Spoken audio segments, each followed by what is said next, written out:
आहे की आपण या ठिकाणी मान्यवरांच्या डॉक्टर विवेक क्षीरसागर सर आणि राधाविकर सरांच्या हस्ते आपल्याला हा पुरस्कार प्रदान करण्यात येणार आहे। सिल्ड मल्टीपर्पज या सहकार संस्थेच्या माध्यमातून गेली अनेक वर्ष पिंपरी चिंचवडमध्ये काम करत असताना 30 ते 32 परिवारांचं पालकत्व आपण स्वीकारून सहकार क्षेत्रामध्ये एक उत्कृष्ट काम करणारी आपली पतपेढी म्हणून आपण या ठिकाणी काम करत आहात। टाळ्यांच्या गजरामध्ये आज सन्मान करायचे। परिवार कृपया आला असेल तर त्यांनी यायचं आहे।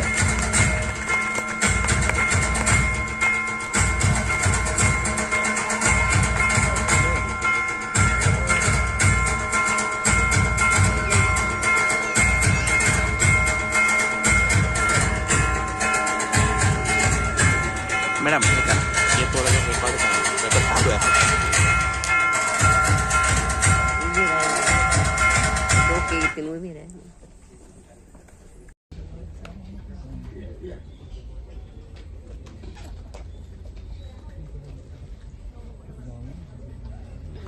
यानंतर पुढचा पुरस्कार आहे त्या अतिशय वेगळ्या क्षेत्रातला आहे। मृणाल जैन मॅडम या स्वतः लेखिका आहेत, कवयित्री आहेत, एक आर्किटेक्ट इंटिरियर डिझायनर आहेत आणि विशेष म्हणजे त्यांची एक भूमिका मला अतिशय